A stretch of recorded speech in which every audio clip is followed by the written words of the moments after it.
Hello and welcome back to another episode of Marvel Mad. I'm your host as always, Dwayne Captain Coffee, and we have another Agatha All Along episode 5 review and recap sort of thing. This one, it was good. Again, now things are happening. Things are very much set in motion. The effects in this one as well, so good now. Like, proper creepy, Halloweeny. Like, I can't explain it. Just really freaky sort of stuff.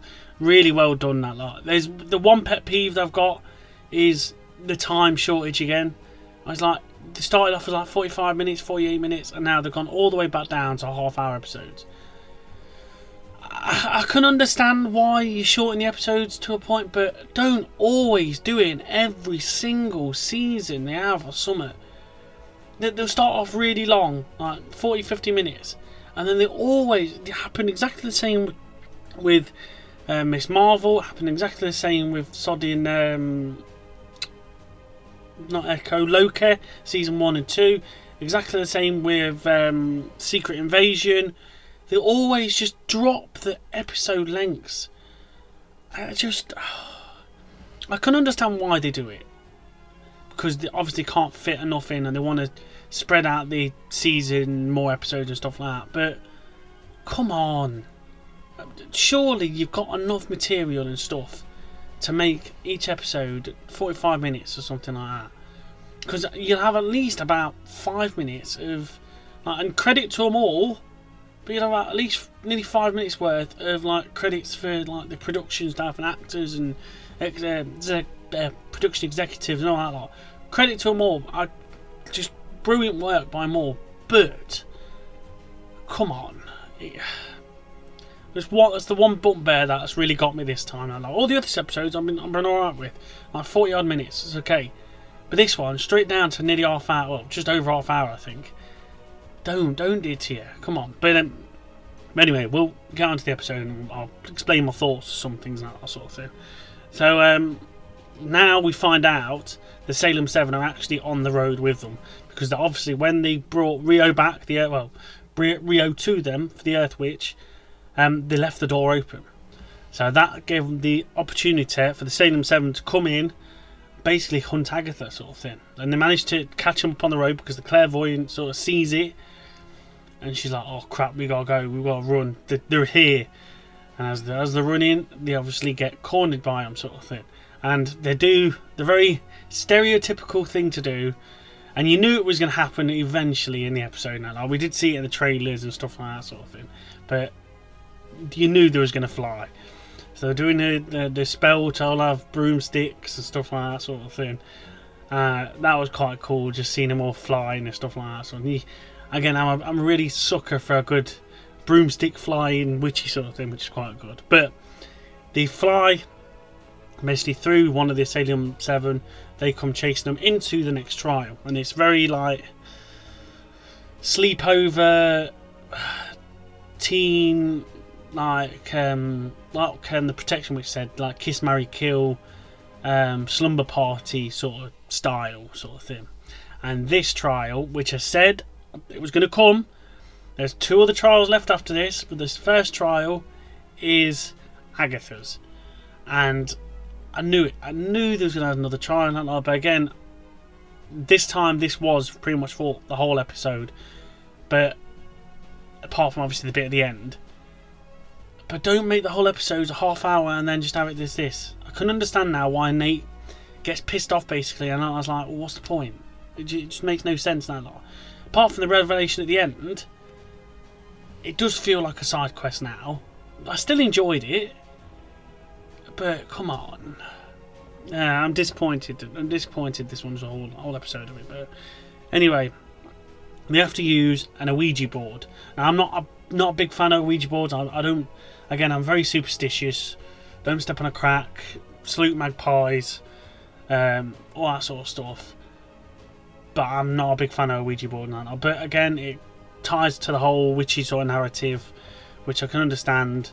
And like, had loads of like rules that team like spells out sort of thing. Said like, you can't do this, can't do that. Don't take your hands off. Don't insult the witches. Don't support the spirits. Don't talk about death. Your normal schmoz stuff anyway. But yeah, they have to talk to a spirit. Now, first off, you know what Agatha's like. She's going to take the piss basically and go, "Oh, I'm getting possessed by somebody." And she says, "Oh, it's Mrs. Hart. Oh, how you doing, dearies?" No, something.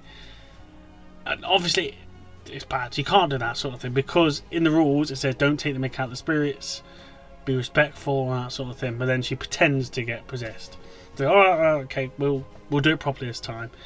And this time, it really starts to go, and it's basically a spirit telling them, warning them that you can't trust Agatha, which we all knew anyway. But having a spirit tell you, it's like, oh, okay, this spirit is death.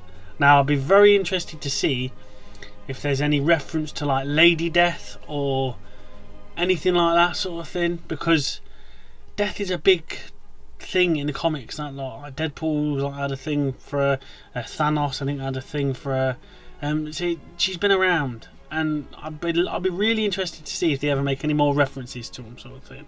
I did think there was gonna like spell out Mephisto as well. I'd love to see it spell out that sort of thing, but obviously not now, not at the moment anyway, sort of thing. But as all this lot's going off, sort of thing, she's freaking out, death and punish Agatha and everything. She takes her hands off, which you're not supposed to do, and she actually gets possessed properly this time. And the effect, how she gets possessed, I can't, was it the nun? It's all like white and all weird and like, oh, she looked freaky as anything. There's like T-posing on the roof as well because they're all trying to find her. It's all like dark and creepy. Really, really good. I know they were saying they used a lot of practical effects in this series, and you can really tell because it looks so wicked. That like, it really did. I'm a sucker for daft, weird, spooky stuff like that.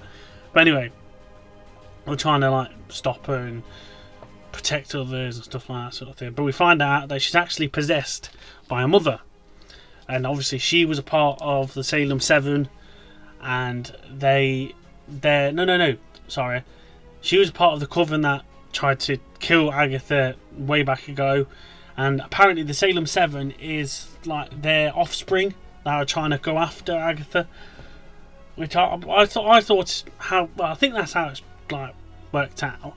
But I thought it was the actual Salem 7 that was going after her sort of thing. But it's not. That sounds like it's the Coven of their children all come packed together as like a hive mind to get revenge on Agatha basically.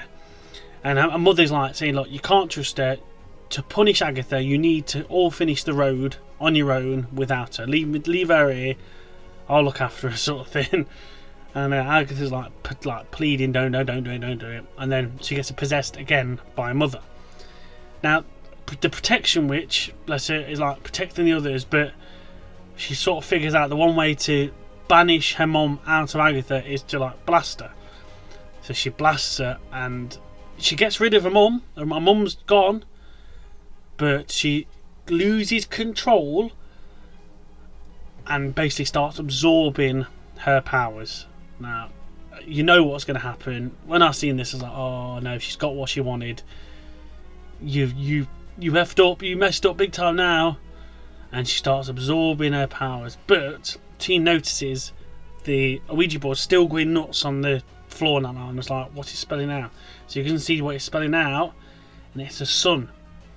Crap.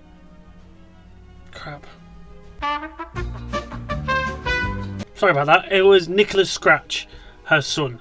That stops her possessing the protection witch, and she sort of snaps out of it. But before she can like drain it all, she snaps out of it. But in doing so, the protection witch is now dead. I do like how more of them now are having like high stakes, and we've had like Mrs. Hart, Sharon get killed.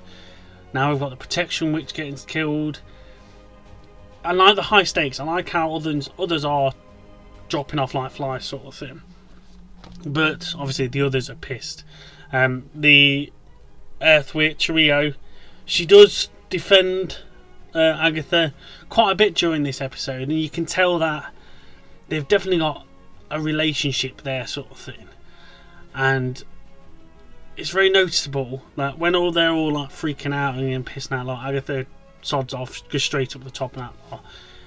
Realise now she's got a bit of a power and a bit of a spark now after draining them.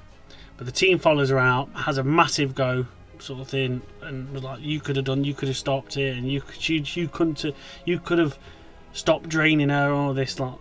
But the only two that come out after that trial is the Potions Witch and the Clairvoyant. Now, well, the Divination, or even call it, but yeah, I call it the Clairvoyant. Where's Rio gone? I think, I'll explain what's going off in a minute, but I think Rio will save the others. I think that's what I've got at the moment, because it could be now, instead of me thinking it was going to be Wanda at the end as the big revelation at lot. I wonder if they're going to have to defeat the teen. The teen's going to be the big bad at the end, sort of thing. I'd be very surprised. I hope not, because I'd like to see Wanda still be revealed at the end. Or maybe it's both of them, Wanda and the teen. They've got the powers back and that sort of thing. But I don't know yet. But yeah, we find out now that teen's got powers. And teen mind controls the Clairvoyant and the Potions Witch. Basically just to throw Agatha into this like bog thing.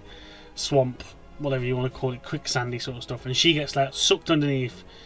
She's now in this mud, and Teen's obviously still raging and just goes bang sort of thing.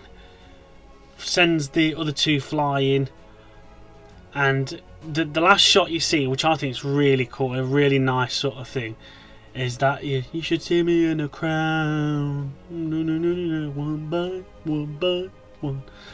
That song. And it just pans out, and he's got, because Agatha does say you're just like your mother, and that sort of sets him off, sort of thing. And as she says that, you see Wanda's crown on Teen. Obviously, everybody knew. If you didn't know, like coming into this, that lot, everybody knew it's going to be Billy. It's going to be Wanda's kid. Now that's like confirmation. It is, and yeah, I can't wait now to see what comes from that sort of thing, and if it's going to be, like I said, if it's going to be him and Wanda at the end of the road, or if it's just going to be him, which I hope not. I do think Rio's going to just come out of the trial, realise that everybody's disappeared, you'll see all these bubbles, and then she's just going to go, "Come on, up you two get," sort of thing, being the Earth Witch. So yeah, that's the episode. That was one of the thoughts on Episode 5 of Agatha All Along. It was good, but the one thing that really ticks me off is the length. They better not get any shorter, because I said this exactly the same with the other seasons as well. Now, if they get shorter, I'm gonna be even more pissed. So yeah, I'm hoping we're good. We'll get back longer again, and we'll get some more juicy stuff. But yeah, again, I enjoyed it apart from the length.